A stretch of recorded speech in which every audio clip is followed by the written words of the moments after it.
começar hoje a pregar sobre metáforas, ou as metáforas dos três irmãos, em João 11, e vou concluir hoje à noite, em nome de Jesus.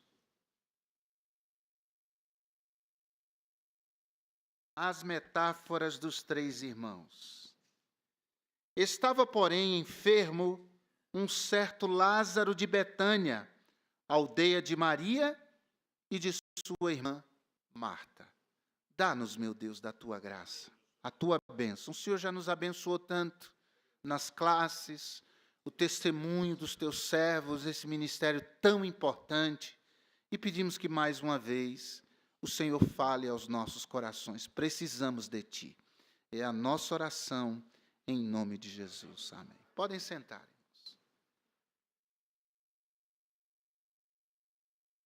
Betânia era um vilarejo bem perto de Jerusalém, ou melhor, é um vilarejo que dista a cerca de 3 quilômetros de Jerusalém, basicamente do outro lado do Monte das Oliveiras. Então, Jerusalém está do lado de cá do Monte das Oliveiras, a cidade de Betânia do lado de lá, de costas, 3 quilômetros apenas para chegar até lá.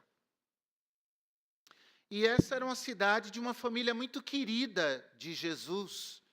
O versículo 3 do capítulo 11 que lemos, fala que Jesus amava a Maria, a Marta e a Lázaro. Cuidado quando for falar mal de Marta. Jesus amava a Marta.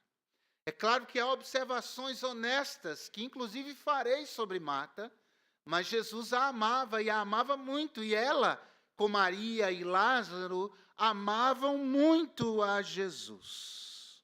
Agora, esses três irmãos, com suas personalidades, com suas características pessoais, eles acabam se enquadrando dentro de determinados estereótipos, de determinados modelos, tipos, ou como eu quis falar e chamar, de metáforas, figuras de linguagem, símbolos de crentes, de cristãos.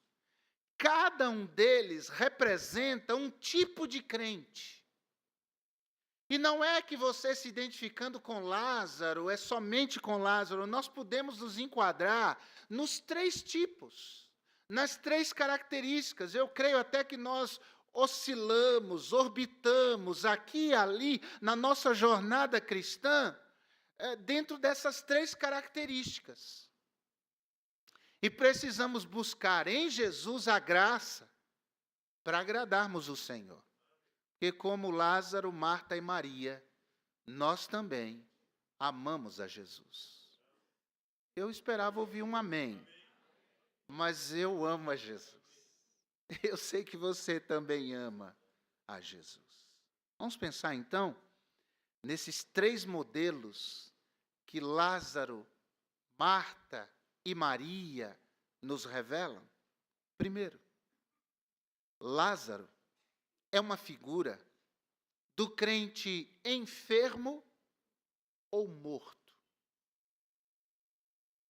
Isso é uma realidade. Lembre-se que morte na Bíblia é separação. É separação da alma do corpo. É verdade. Morte na Bíblia também é aplicado ao lago de fogo e enxofre. Ele é chamado no Apocalipse de a segunda morte. Mas há a morte como resultado do afastamento de Deus.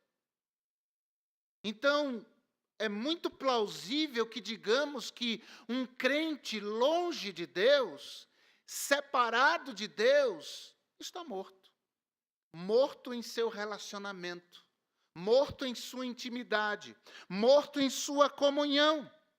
Lázaro, portanto, representa aqueles que são espiritualmente doentes, ou cujas consciências já se cauterizaram.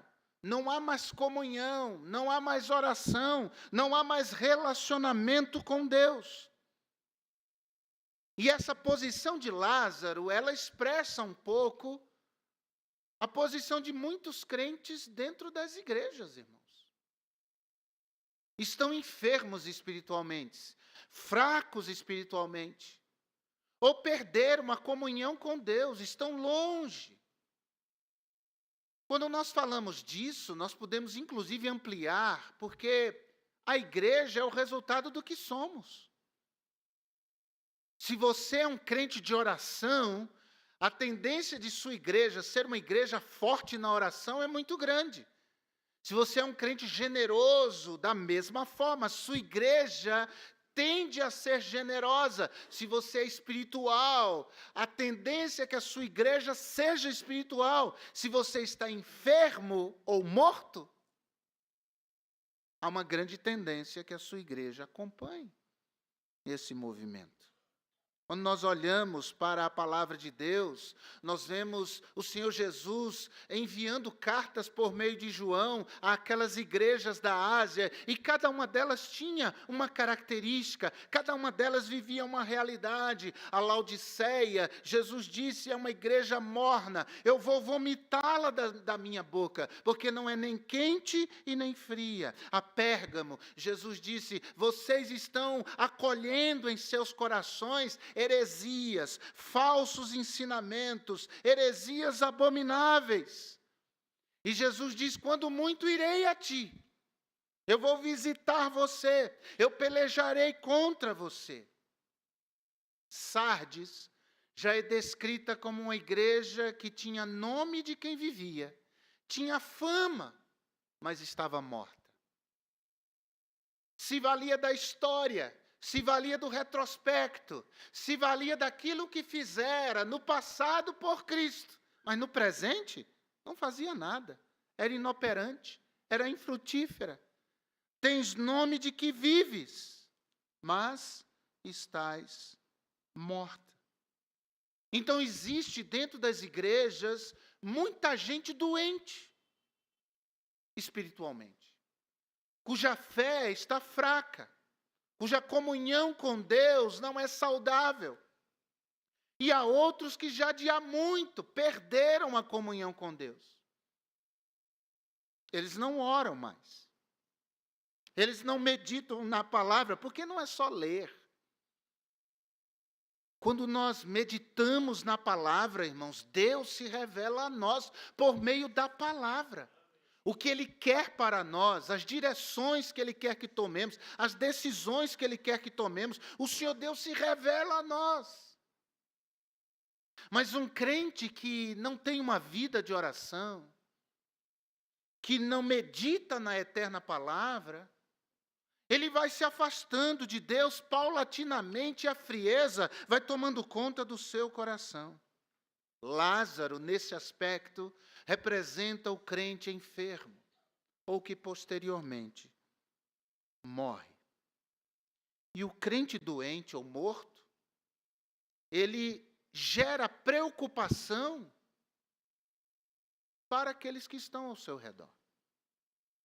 Por exemplo, o texto nos diz, no verso 3, que Marta e Maria mandaram emissários até Jesus para falar da enfermidade de seus irmãos. A família estava preocupada. Mas não só a família, os amigos, os irmãos em Cristo. Porque esses emissários chegaram até Jesus e, consequentemente, aos discípulos que acompanhavam Jesus. E olha a preocupação que os discípulos tiveram, porque o verso 8 nos esclarece que os judeus estavam procurando Jesus para apedrejá-lo. Jesus estava numa região distante, longe de qualquer perigo, mas agora, com essa possibilidade de retornar para a Judéia, o perigo do ataque, o perigo do atentado, da morte, era muito grande, a ponto de Jesus decidir voltar para ir até Lázaro e os discípulos ficarem atemorizados. E não só isso, o próprio Tomé diz, então, se o Senhor está falando para irmos, vamos então morrer com o Senhor, se for preciso.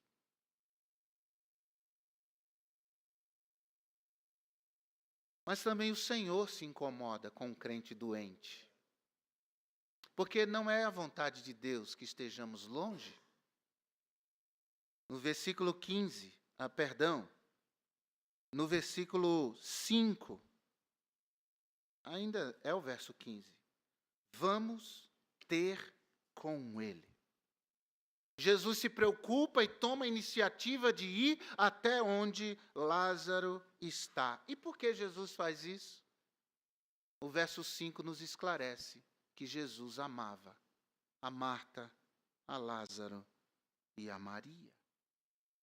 O crente doente ou morto gera preocupação, mexe com as pessoas que estão ao seu redor, mas também gera outros efeitos ainda mais graves. Um crente enfermo gera tristeza nos irmãos. As pessoas vinham consolar a Maria, vinham consolar a Marta, versículo 19. E quanta tristeza, irmãos, é gerada, ocasionada por um crente doente. Um crente doente espiritualmente toma decisões que não só o afetam, mas afetam os que estão ao seu redor. Ferem pessoas, entristecem pessoas. Quanta tristeza é gerada por um crente que apostata da fé, que nega a sua fé. Que diz, antes eu cria, mas agora não creio mais. Antes eu afirmava ser verdade, mas agora não é mais verdade. Pelo menos para mim. O crente morto entristece ao Senhor.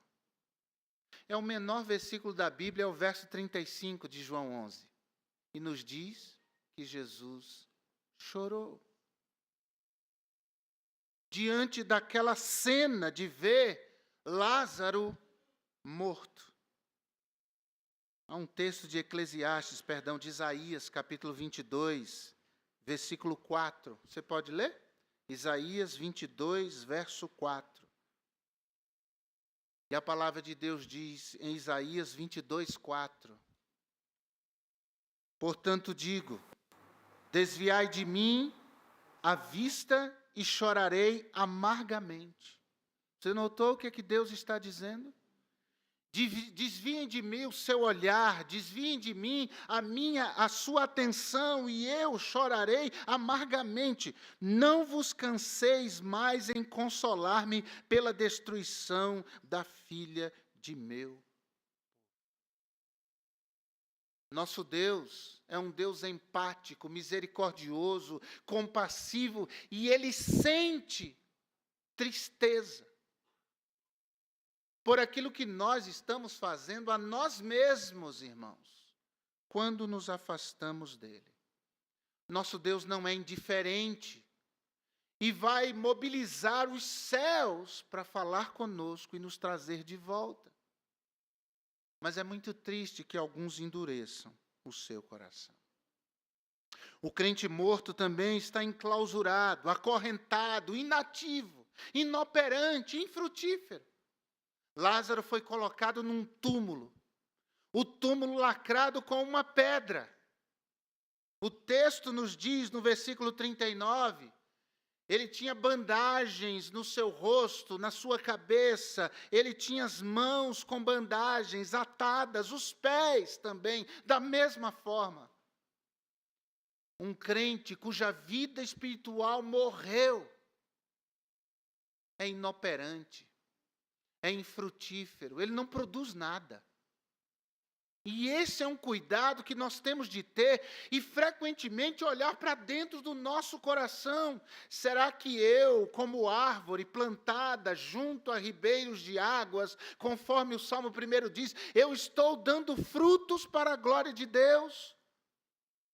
Ou eu sou um crente que apenas recebe, um crente que apenas usufrui, um crente que parece um cliente dentro da casa de Deus, dizendo, o que vocês têm para mim? Que música vocês têm para cantar, para minha apreciação? Que pregação você tem para pregar para mim? Que ensinamento da Bíblia eu tenho? Mas a vida cristã não passa disso. Eles têm dons, eles têm talentos, eles têm habilidades, eles podem evangelizar, eles podem trazer pessoas para a casa de Deus, eles podem frutificar, mas eles não fazem isso, estão mortos, inoperantes, atados, inativos.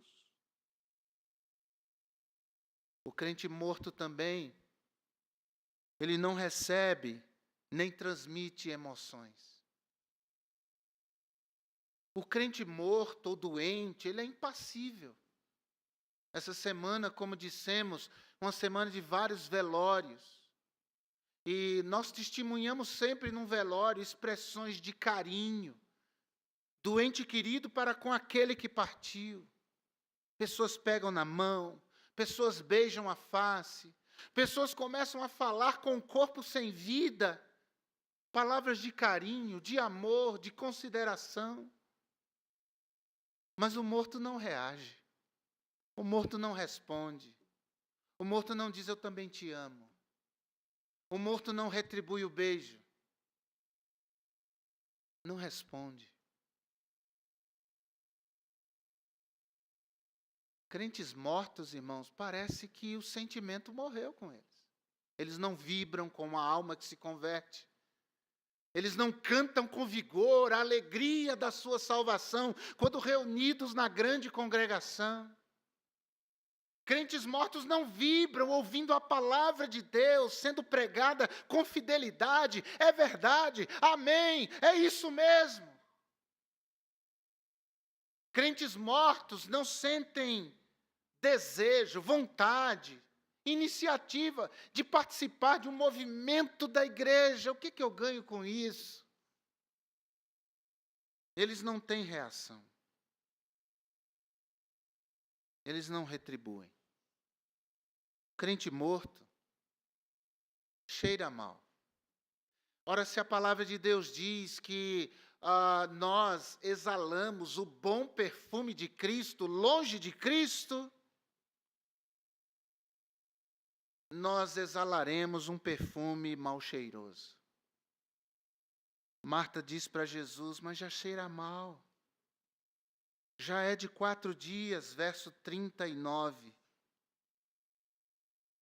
Por mais que os entes queridos amem aquele que partiu, eles vão ter que sepultá-lo, porque ele vai começar a cheirar mal.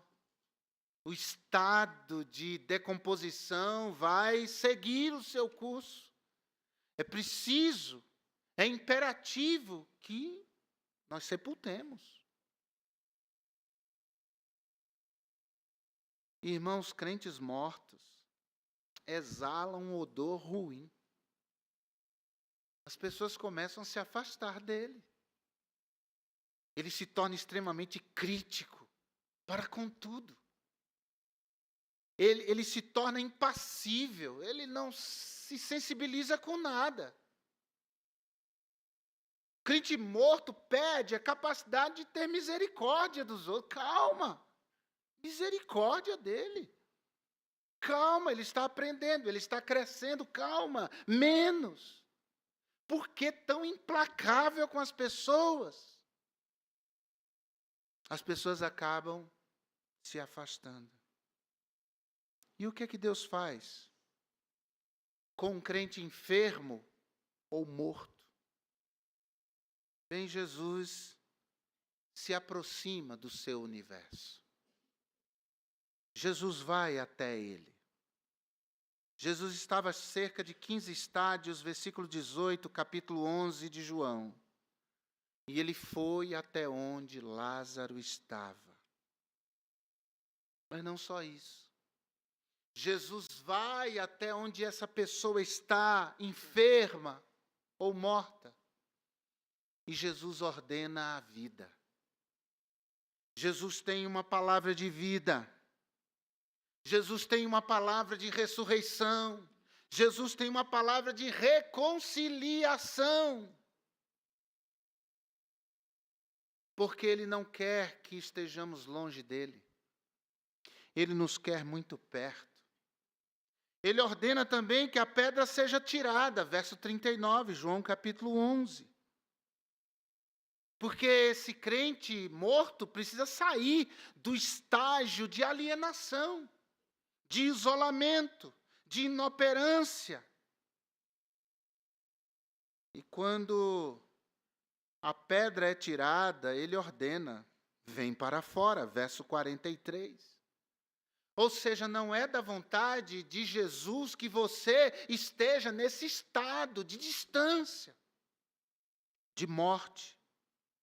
Por isso a Escritura diz, Efésios 6, verso 14, desperta, tu que dormes, levanta-te de entre os mortos e Cristo te esclarecerá.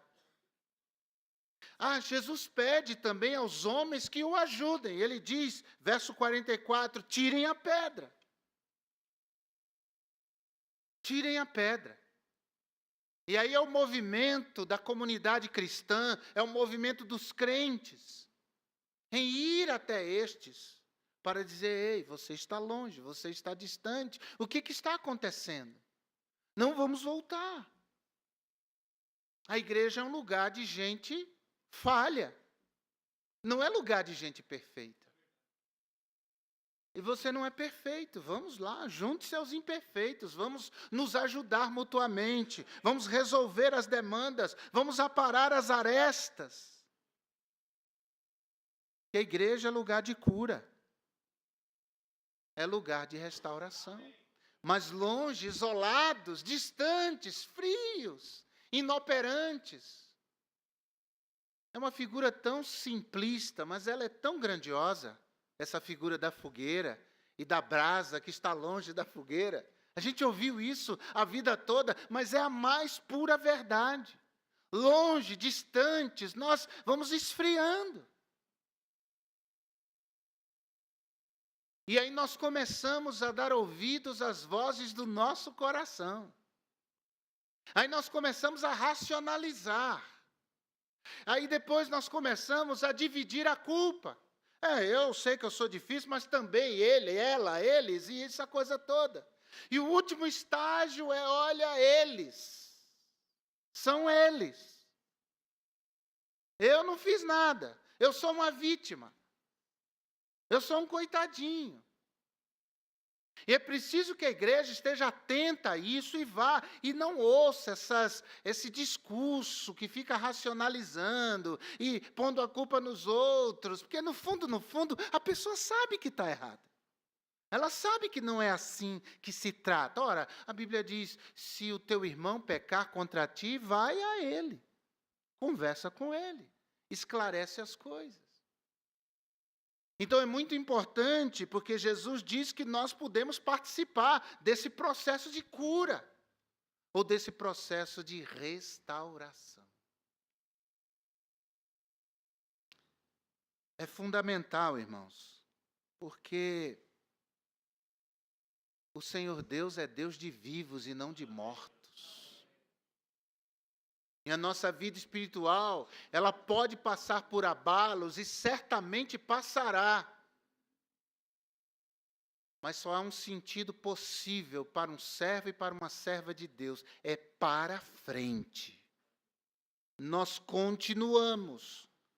Nada pode nos parar e nada nos parará. Nós continuaremos seguindo a Jesus.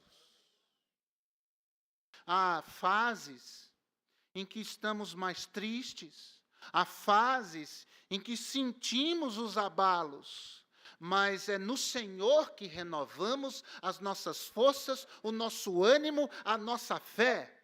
E cada vez que uma pessoa se converte, que alguém é evangelizado, ou que a igreja ela tem uma ação concreta na direção do perdido, a igreja está produzindo.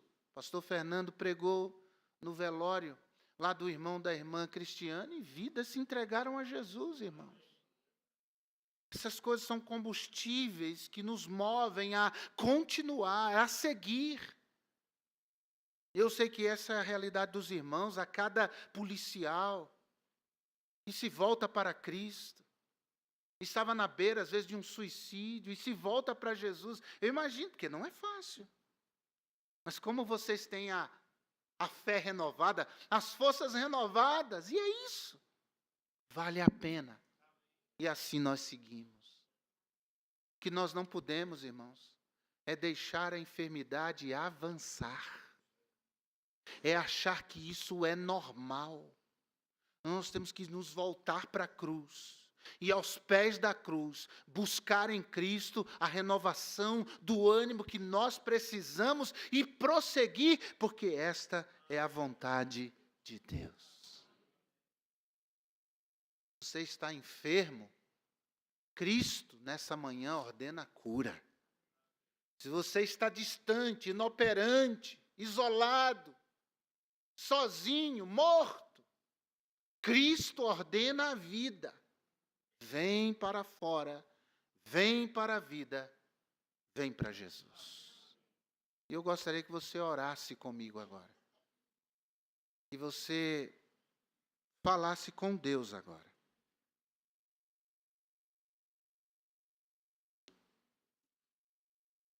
Tem gente preocupada com você. Tem gente sofrendo por essa situação sua.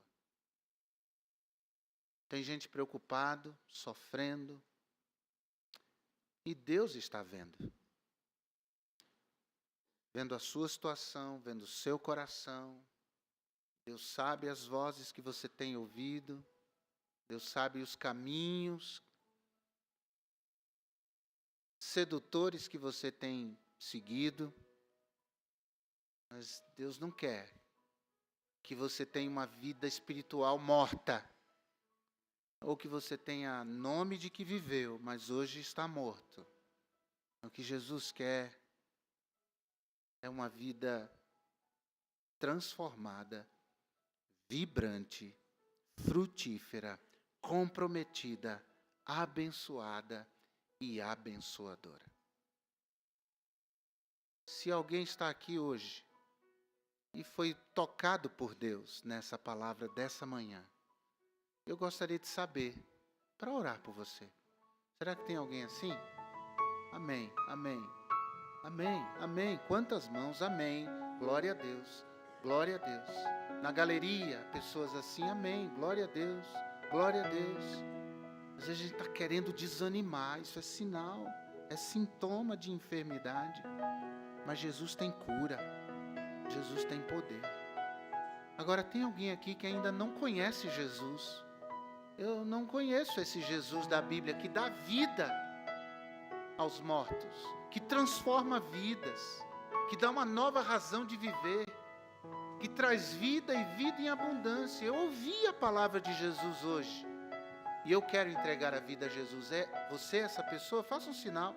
Eu quero entregar minha vida a Cristo agora. Eis aqui minha mão, pastor. Ore por mim. Há alguém assim? Faça um sinal. Onde você estiver. Pastor, eu não sou crente, mas eu entendi que Jesus me ama. Ele quer me dar uma vida verdadeira, uma vida em abundância. Eis aqui a minha mão. Ore por mim. Tem alguém assim? Faça um sinal. Nós vamos orar por você. Há alguém assim? Há alguém assim? Meu Deus, que o Senhor nos abençoe agora. Queremos orar por estes irmãos e irmãs. E o Senhor tem tocado. Tem gente que está firme na fé, mas foi tocado para vigiar.